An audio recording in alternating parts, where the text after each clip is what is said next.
Hello friends, नमस्कार, आदाब, सत श्री अकाल, गुड आफ्टरनून। आई होप आप सभी अच्छे होंगे, अपनी स्टडी कर रहे होंगे और अपना डेली रूटीन फॉलो कर रहे होंगे। जो लोग जॉब कर रहे होंगे वो अपने जॉब को पूरी शिद्दत से, पूरी ईमानदारी से कर रहे होंगे। साथियों, आज बात करेंगे एक बुक के बारे में जो कि मैंने हाल ही में कुछ पढ़ा उसके बारे में और कुछ हैक्स निकल के आए हैं। और ये बुक है फैमिली के रिगार्डिंग।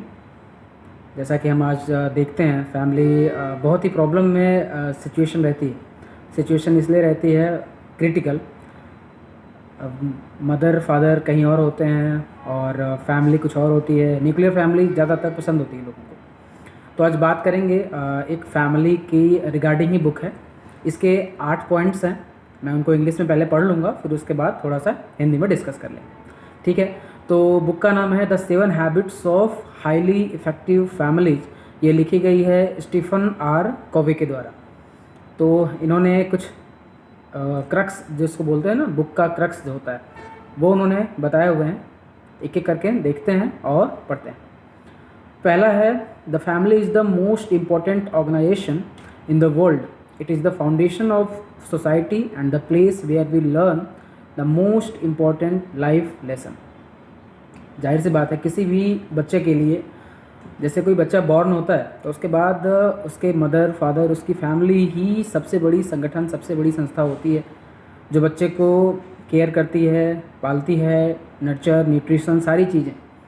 तो कहीं ना कहीं बहुत बड़ी बात होती है एक फैमिली जब किसी बच्चे को मिलती है। बात करें उन बच्चों की जो किसी ऑर्फनेज में रहते हैं, उनके लिए ये एक तरीके से समस्या होती है उनके, चूँकि उनके पास मदर फादर इस तरीके से नहीं होता।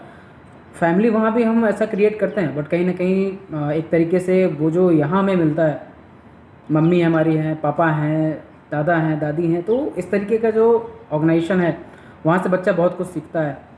बड़ों को प्रणाम करना है, मॉर्निंग में उठना है, फिर उसके बाद जो भी है पूरा वो फैमिली से ही सीखते हैं। हम और आप कहीं ना कहीं फैमिली से ही सीखे हैं, ठीक है। ये रहा। और दूसरा पॉइंट है, successful families have a strong purpose and share sense of values. होता है ना कि हमारे जो वैल्यूज़ हैं, हमारे जो मोरल्स हैं, वो हमने कहाँ से सीखे हैं। जब हम किसी से बात करते हैं तो बातों बातों में लोग ये ज़रूर बोलते हैं, जब कोई गेस्ट हमारे यहाँ आए हुए होते हैं तो वो हमारे जो छोटे बच्चे होते हैं हमारे घर के, उनके बारे में ये ज़रूर वो बोलते हैं कि ये जो बच्चे हैं इनके संस्कार अच्छे हैं। वो हमें कहाँ से मिलते हैं? वो हमारी फैमिली से ही मिलते हैं। और वो फैमिली मेम्बर्स ही होते हैं, हमारे ग्रैंड पेरेंट्स होते हैं, वो हमें बहुत कुछ सिखाते हैं। हमारे पेरेंट्स होते हैं, वो बहुत कुछ सिखाते हैं।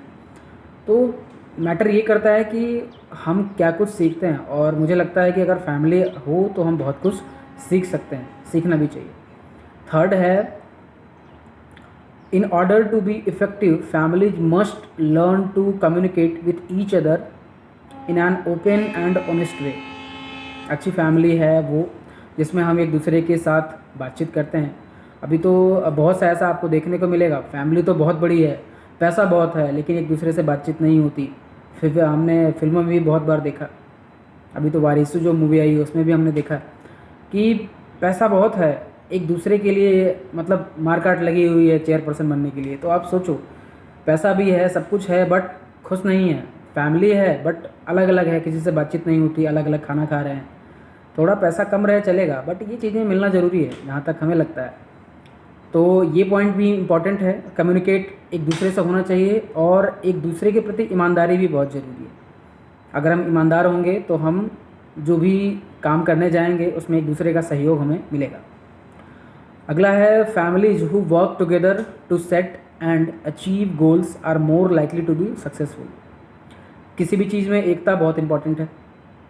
जब भी हम कोई काम करने जाते हैं और हम अपने भाइयों के साथ, अपनी बहनों के साथ और सब भी जो हमारी पूरी फैमिली है, अगर किसी भी काम में पूरी फैमिली लगती है तो वो काम बहुत अच्छे से होता है। जब कोई शादी ही पड़ जाती है, गांव की बात करें तो वहाँ कोई एक जो है लग जाते हैं किसी एक काम पे, कोई दूसरा किसी दूसरे काम पे, तो जो फंक्शन है वो बहुत आसानी से निकल जाता है। हालांकि अब तो सारी चीज़ें ऑर्गेनाइज वे में सब कुछ हमें मिलने लगी है। पहले ऐसा नहीं होता था। घर का ही कोई मेंबर होता था जो उसमें हलवाई का काम कर रहा है, जो उसमें कोई दूसरा काम कर रहा है। तो कहीं ना कहीं अगर हम इस जॉइंट फैमिली की बात करें और एक दूसरे के साथ जो मतलब मिल के काम करने का वो है, तो उससे चीज़ें बहुत आसान होती हैं और हम किसी भी चीज़ को, किसी भी काम को बहुत ही आसानी से कर लेते हैं, सक्सेसफुल तरीके से कर लेते हैं, ऐसा मुझे लगता है। तो आज के टाइम में देखा जाए तो थोड़ा सा ये सब जो है ना वो बहुत ही ख़राब तरीके से हो रही है। मतलब देखा जाए तो अब वो वाली बात नहीं रही, मतलब जो पहले हुआ करती थी फैमिलीज़ को लेके हम जिस तरीके से सोचते थे, जिस तरीके से हमारा पर्सपेक्टिव होता था कि हमें ऐसे करना है, एक भाई अगर कुछ अच्छा कर रहा है तो दूसरा भी उसको देख के कुछ अच्छा करता था। बट अभी थोड़ा सा सिनेरियो चेंज हो चुका है। देखते हैं अगला point. The most important thing families can do to be effective is to invest time and effort into building strong relationship with each other. एक दूसरे में आज देखें तो भाई भाई में लड़ाई होती रहती है। मेरे भी अगर देखें, अगर पर्सनल लाइफ में अगर बात करूं तो कहीं ना कहीं एक कम्युनिकेशन गैप हो जाता है। हम चाहते हैं कि हम मेंटेन रखें बट हो जाता है। तो इन चीज़ों को मेंटेन रख के हमें चलना चाहिए, हमें एक दूसरे से कम्युनिकेट करते रहना चाहिए। कोई बात ना हो फिर भी आप अपनी माँ से, अपने पिताजी से बात करते रहें। नहीं है आपके पास कोई टॉपिक स्पेशल नहीं होता कभी कोई बात करने को, बट पेरेंट्स से बात करना बहुत ज़रूरी है। तो आई थिंक हमें रिलेशनशिप मेंटेन रखना चाहिए। इसमें अगर हम टाइम इन्वेस्ट कर रहे हैं तो मुझे लगता है कि ये इन फ्यूचर के लिए बहुत बड़ा हमारे लिए एसेट होगा। अगला पॉइंट है families who are able to forgive each other and work through conflict are more resilient and better able to handle challenges. Resilient होना चाहिए हमें, मतलब हमें दृढ़ तो होना ही चाहिए। अगर कोई बच्चा गलती कर दे तो उसे हमें सज़ा भी देनी चाहिए और हमें फॉरगिव मतलब उसे हमें एक तरीके से क्षमा भी करने आना चाहिए। मान लीजिए किसी बच्चे ने घर में चोरी करी और हमने उसको जो है इतनी तगड़ी सज़ा दी कि उसके बाद या तो वो उसी वे में आगे लग गया और चोरियां करने लगा, हम उसे कोसते रहे, बोलते रहे बार बार।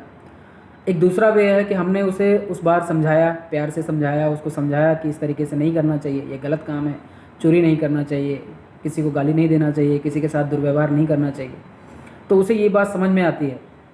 फिर धीरे धीरे जब ऐसा होता है कि उसको क्षमा अगर हम कर रहे हैं, एक दो बार हमने उसको जो है क्षमा किया, फिर उसके बाद अगर उसको समझ में नहीं आया तो हमें सज़ा भी देनी है, क्योंकि वो हमारी फैमिली का पार्ट है और फैमिली का पार्ट है तो हमें उसे लेके चलना ही चलना है। आप सभी के घर में भी ऐसे कोई ना कोई ऐसा होता है जिसको लेके हमें बहुत ही प्रॉब्लम होती है, बहुत ही टेंशन होती है, यार इसका क्या होगा फ्यूचर में, इसके लिए क्या करना चाहिए, हमें कैसे करेंगे तो क्या होगा। कहीं ना कहीं सब लोग परेशान रहते हैं, तो हमें एक दूसरे को लेके चलना है, तभी जाके कुछ अच्छा होने वाला है। अगला पॉइंट है it's important for families to take time to have fun and enjoy each other's company. कभी कभी होता है कि हम लोग, जैसे मैं अभी जोधपुर में हूँ और मेरे और फैमिली मेम्बर्स कहीं और हैं, तो ऐसा है कि जब कभी कोई फंक्शन हो तो हम सभी को भले एक ही दिन के लिए पहुँचे बट पहुँचना चाहिए। उसका बहुत एक अच्छा एस्पेक्ट होता है ये कि हम एक दूसरे के साथ मिलते हैं, बातें करते हैं, खाना पीना सारी चीज़ें होती हैं, तो उससे एक पॉजिटिव वाइब्स निकल के आती हैं। फिर हम आते हैं अपने काम पे तो फिर एक फुल एनर्जी के साथ हम वर्क पे लगते हैं। इसलिए हमें ऐसा नहीं है कि हमें काम में ही बिजी रहना चाहिए, हमें फैमिली को टाइम देना चाहिए। मैंने भी ऐसा मतलब कई बार महसूस किया है कि मैं भी टाइम नहीं देता हूँ, तो मैंने सीखा है कि नहीं भाई देना ज़रूरी है, क्योंकि ये ऐसा इन्वेस्टमेंट है जिसका बेनिफिट पूरी लाइफ मिलने वाला है। आई होप ये 8 पॉइंट आपको समझ में आए होंगे, क्योंकि ये आज के टाइम में हम लोग ऐसा नहीं कर रहे हैं। न्यूक्लियर फैमिली मैक्सिमम हो गई हैं और मुझे लगता है कि ठीक है जो भी है, बट फैमिली को कैसे लेके चलना है, क्या ज़रूरी है क्या नहीं ज़रूरी है, वो सब कुछ जानना बहुत ही इंपॉर्टेंट है। हमें एक दूसरे के साथ ही चलना होगा, तभी हम अच्छा कर सकते हैं, आगे अच्छे से चल सकते हैं। ठीक है फ्रेंड्स, मिलते हैं अगली वीडियो में। तब तक के लिए Jai Hind, Jai Bharat, take care and have a good day.